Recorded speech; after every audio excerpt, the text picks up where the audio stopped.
Isang OFW distress na naman po ang nabiktima ng isang scammer. Ito po ay isang lending company na nakilala niya po sa social media. Ito po ay nakita niya sa social media na nag-aalok po ng mga OFW na gustong mag-lending. So nung nakita ng isang kababayan natin ang isang lending company na to na nakapost sa social media, nagka-interest siya. Kasi sino ba naman na pwede kang mangutang online? Gusto ko lamang po sabihin sa inyo, itong kababayan po natin ay isa kong OFW distress. Hindi po siguro siya nanonood ng aking mga vlogs. Marami na po akong ginawang vlogs tungkol sa mga scammer, tungkol sa mga nagpapabayad ng mga exit visa, tungkol sa mga lending company. Karamihan sa mga na-scam is OFW. OFW po kasi ang tinatarget nila. Lalong-lalo na yung mga kababayan natin, hindi nila alam na ang exit visa ay nanggagaling yan kay employer. Wala pong bayad yan, hindi po yan binabayaran. Obligasyon po ni employer na bayaran yan. So balik po tayo sa ating topic. Nag-message ang ating kababayan dito sa scammer, agad-agad naman nag-reply. So syempre, nagtanong itong kababayan natin, ang monthly niya is 7,000. Pero magkakaroon to ng advance deposit payment. Yung sinasabi niyang advance payment. So tinanong nitong kababayan natin kung magkano ang advance payment. Ang sinabi ng scammer is 15 pesos. Pwede niyang isend through to GCash or isend niya sa Union Bank.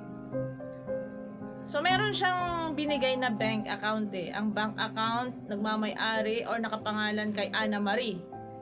Ana Marie Benaventura Balester. Phone number 0955-891-8360. Etong mga details na to, pwede natin tong ipadetect.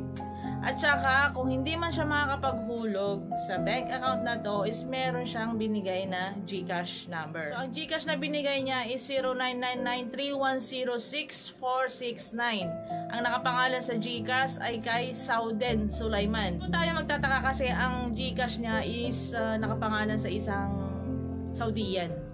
So, ibig sabihin po, hetong scammer na to, parang nandyan lang sa Saudi Arabia, meron siyang connection dito sa Pilipinas.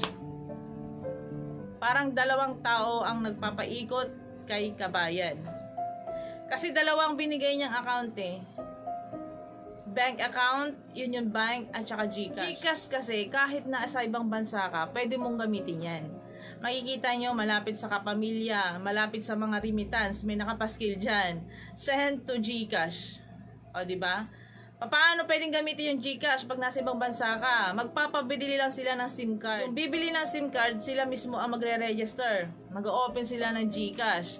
Tapos, pag na-register na yung GCash, yung number ng SIM, pwede na lang ipasa doon sa ibang bansa. Tapos, magda-download sila or mag-install ng GCash.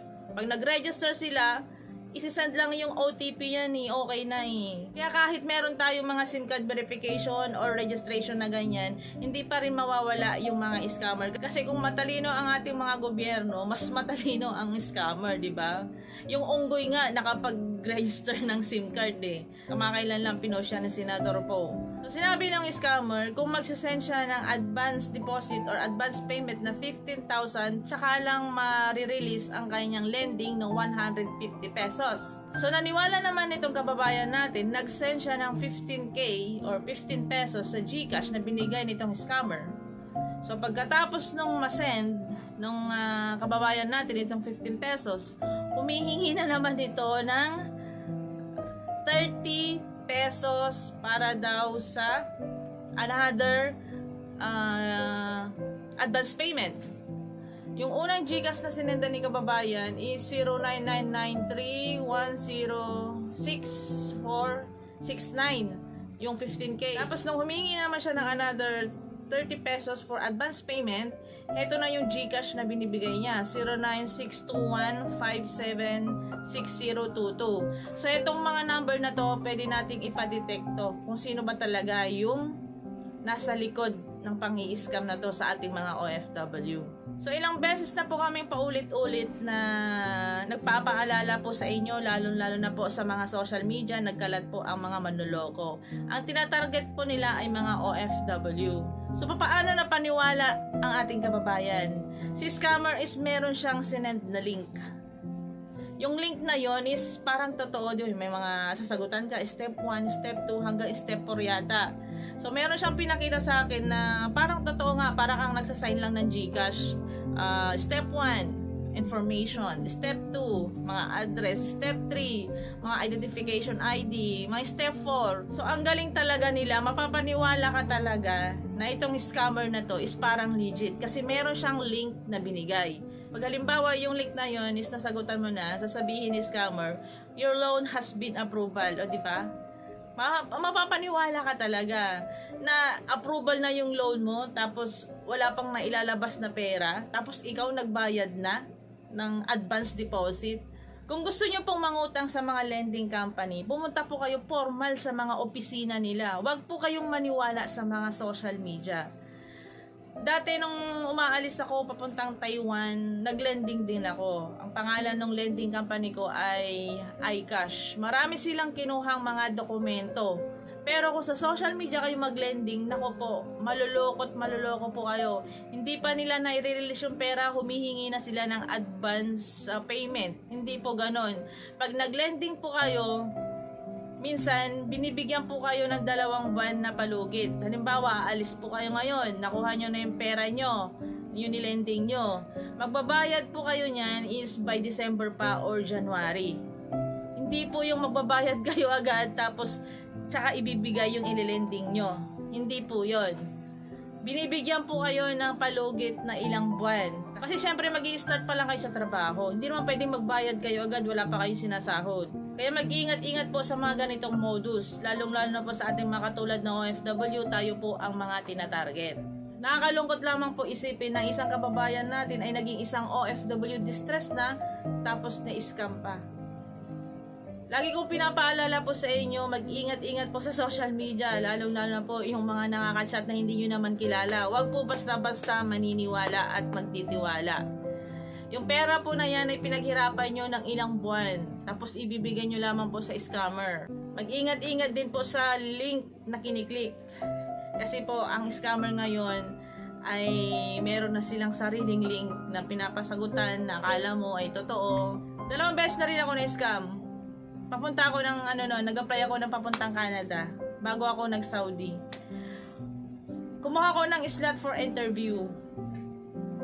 After na nakakuha ko ng slot for interview, ni-schedule ako, humingi sila ng payment para daw sa reservation. Sabi ko, ba't humingi ito ng payment ka ako? Pero sinearch ko yung agency, ano siya, valid license siya, nag-ooperate siya. Tapos yung may-ari ng agency, yun kasi yung binigay niyang account. Nag-iisip ako, legit ba to? So, humingi siya ng reservation for interview. Nag-send ako ng 3,500 sa Western Union. So, after ko ma-send ng 3,500 sa Western Union, wala na. Hindi na nagparamdam sa akin yung scammer na yun.